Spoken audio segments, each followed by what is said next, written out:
Profetas e Reis, capítulo 42. A verdadeira grandeza. Exaltado ao pináculo da honra mundana e reconhecido mesmo pela inspiração como o Rei dos Reis, Nabucodonosor, não obstante algumas vezes, tinha atribuído ao favor de Jeová a glória do seu reino e o esplendor do seu reinado. Este foi o caso quando do seu sonho da grande imagem. Seu espírito havia sido profundamente influenciado por esta visão e pelo pensamento de que o Império Babilônico, embora universal, devia finalmente cair, e outros reinos haveriam de dominar, até que afinal todos os poderes da terra fossem substituídos pelo reino a ser estabelecido pelo Deus do céu, sendo que esse reino não seria jamais destruído. A nobre concepção que Nabucodonosor tinha dos propósitos de Deus no tocante às nações fora perdido de vista posteriormente em sua experiência. E quando seu orgulhoso espírito foi humilhado aos olhos da multidão no campo de Dura, ele, uma vez mais, reconheceu que o reino de Deus é um reino eterno, e o seu domínio de geração em geração. Idólatra por nascimento e educação, e cabeça de um povo idólatra, tinha ele contudo um inato senso da justiça e do direito, e Deus podia usá-lo como instrumento na punição dos rebeldes e para o cumprimento do propósito divino. Como um dos mais formidáveis dentre as nações, foi dado a Nabucodonosor, após anos de paciência e infatigável labor, conquistar Tiro. O Egito também caiu presa de seus exércitos vitoriosos. E ao acrescentar ele nação após nação ao domínio babilônico, mais e mais avultou a sua fama como o maior governante do século. Não surpreende que o bem-sucedido monarca, tão ambicioso e de espírito tão exaltado, fosse tentado a desviar-se do caminho da humildade, o único que leva à verdadeira grandeza. Nos intervalos de suas guerras de conquistas, dedicou-se muito a embelezar e fortificar sua capital, até que afinal a cidade de Babilônia se tornou a principal glória do seu reino, a cidade dourada, o louvor de toda a terra. Sua paixão como construtor e seu assinalado sucesso em tornar a Babilônia uma das maravilhas do mundo trabalharam o seu orgulho, até que ele esteve no grave perigo de despojar o seu registro do fato de ser um sábio rei a quem Deus poderia usar como instrumento para executar o propósito divino. Em misericórdia, Deus deu ao rei outro sonho, para adverti-lo do perigo em que estava e do engano a que tinha sido levado para sua ruína. Numa visão da noite, foi mostrado a Nabucodonosor uma grande árvore que crescia no meio da terra, cujo topo alcançava o céu, e seus ramos se estendiam até as extremidades da terra. Animais dos campos e montanhas se abrigavam sob sua sombra, e as aves do céu construíam ninhos em seus ramos. A sua folhagem era formosa, e o seu fruto abundante, e havia nela sustento para todos, e toda a carne se mantinha dela. Estando o rei a contemplar a árvore altaneira, viu ele que um vigia, um santo, se aproximou da árvore, e em alta voz clamou: derrubai a árvore e cortai-lhe os ramos, sacude as suas folhas, espalhai os seus frutos, afugentem-se os animais de debaixo dela e as aves dos seus ramos, mas o tronco com as suas raízes deixai na terra, e com cadeias de ferro e de bronze na erva do campo, e seja molhado do orvalho do céu, e a sua porção seja com os animais na grama da terra. Seja mudado o seu coração, para que não seja mais coração de homem, e seja-lhe dado coração de animal, e passem sobre ele 7 tempos. Esta sentença é por decreto dos vigiadores, e esta ordem por mandado dos santos, a fim de que conheçam os viventes que o Altíssimo tem domínio sobre o reino dos homens, e os dá a quem quer, e até os mais baixos dos homens constitui sobre eles. Grandemente perturbado pelo sonho, que era evidentemente uma predição de adversidade, o rei repetiu aos magos, aos astrólogos, aos caldeus e adivinhadores. Mas, embora o sonho fosse muito explícito, nenhum dos sábios pôde interpretá-lo. Uma vez mais, nesta nação idólatra, devia ser dado testemunho do fato de que, unicamente, Aqueles que amam e temem a Deus podem compreender os mistérios do reino do céu. O rei, em sua perplexidade, mandou em busca de seu servo Daniel, homem estimado por sua integridade e constância e por sua inigualada sabedoria. Quando Daniel, em resposta à convocação real, apresentou-se ante o rei, Nabucodonosor disse: Beltesazar, príncipe dos magos, eu sei que há em ti o espírito dos deuses santos, e nenhum segredo te é difícil. Dize-me as visões do meu sonho que tive e a sua interpretação. Após relatar o sonho, Nabucodonosor disse: Tu, pois, Beltesazar, dize a interpretação. Todos os sábios do meu reino não puderam fazer-me saber a interpretação, mas tu podes, pois há em ti o espírito dos deuses santos. Para Daniel, o significado do sonho foi claro, e este significado o alarmou. Ele esteve atônito quase 1 hora, e os seus pensamentos o turbavam.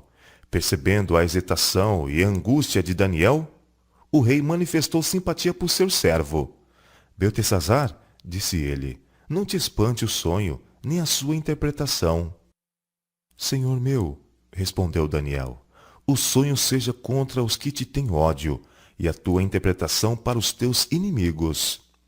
O profeta compreendeu que sobre ele tinha Deus colocado o solene dever de revelar a Nabucodonosor o juízo que estava para lhe sobrevir em virtude de seu orgulho e arrogância. Daniel precisava interpretar o sonho em linguagem que o rei pudesse compreender, e embora o seu terrível conteúdo o tivesse feito hesitar em muda estupefação, ele tinha que dizer a verdade, fosse quais fossem as consequências para si. Então Daniel deu a conhecer o mandado do Todo-Poderoso. A árvore que viste, disse ele, que cresceu e se fez forte, cuja altura chegava até o céu, e que foi vista por toda a terra, cujas folhagens eram formosas, e o seu fruto abundante, e em que para todos havia mantimento, abaixo da qual moravam os animais do campo, e em cujos ramos habitavam as aves do céu, és tu, ó rei, que cresceste e te fizeste forte. A tua grandeza cresceu e chegou até o céu, e o teu domínio até a extremidade da terra. E quanto ao que viu o rei, um vigia, um santo que descia do céu e que dizia: Cortai a árvore e destruí-a, mas o tronco com as suas raízes deixai na terra, e com cadeias de ferro e de bronze, na erva do campo, e seja molhado do orvalho do céu, e a sua porção seja com os animais do campo, até que passem sobre ele 7 tempos. Esta é a interpretação, ó rei, e este é o decreto do Altíssimo, que virá sobre o rei, meu senhor. Serás tirado de entre os homens, e a tua morada será com os animais do campo, e te farão comer erva como os bois, e serás molhado do orvalho do céu, e passar-se-ão 7 tempos por cima de ti, até que conheças que o Altíssimo tem domínio sobre o reino dos homens, e o dá a quem quer. E quanto ao que foi dito, que deixassem o tronco com a raiz da árvore, o teu reino voltará a ti, depois que tiveres conhecido que o céu reina. Havendo interpretado fielmente o sonho, Daniel apelou ao orgulhoso monarca para que se arrependesse e voltasse para Deus, para que pelo reto proceder ele pudesse desviar a calamitosa ameaça. Ó rei, suplicou o profeta, aceita o meu conselho e desfaze os teus pecados pela justiça e as tuas iniquidades, usando de misericórdia com os pobres, se prolongar a tua tranquilidade. Por algum tempo, a impressão da advertência e o conselho do profeta exerceu forte influência sobre Nabucodonosor. Mas o coração não transformado pela graça de Deus logo perde as impressões do Espírito Santo. A autoindulgência e a ambição não haviam ainda sido erradicadas do coração do rei. E esses traços mais tarde reapareceram. Não obstante a instrução tão graciosamente dada e as advertências da passada experiência, Nabucodonosor permitiu-se ser controlado pelo espírito de ciúmes em relação aos reinos que se deviam seguir. Seu governo, que até então havia sido em grande medida justo e misericordioso, tornou-se opressor. Endurecendo o coração, ele usou os talentos que Deus lhe dera para a glorificação de si mesmo, exaltando-se acima do Deus que lhe dera vida e poder. Por meses, o juízo de Deus foi retardado. Mas, em vez de ser levado ao arrependimento por esta tolerância, o rei acariciou seu orgulho até que perdeu a confiança na interpretação do sonho e riu de seus antigos temores. Um ano depois de haver recebido a advertência, andando Nabucodonosor a passear em seu palácio e pensando com orgulho sobre o seu poder como governante e sobre o seu sucesso como edificador, exclamou: Não é esta a grande Babilônia que eu edifiquei para a casa real, com a força do meu poder e para a glória da minha magnificência? Enquanto a jactanciosa declaração estava ainda nos lábios do rei, uma voz do céu anunciou que o tempo indicado por Deus para o juízo havia chegado. Em seus ouvidos caiu o mandado de Jeová: A ti se diz, ó rei Nabucodonosor, passou de ti o reino, e serás tirado dentre os homens, e a tua morada será com os animais do campo. Far-te-ão comer erva como os bois, e passar-se-ão 7 tempos sobre ti, até que conheças que o Altíssimo tem domínio sobre os reinos dos homens e os dá a quem quer. Num momento, o juízo que Deus lhe havia dado foi tirado. O discernimento que o rei julgava perfeito, a sabedoria que ele se orgulhava, foram removidos, e o até então poderoso governante tornou-se de momento um maníaco. Sua mão não pôde mais suster o cetro.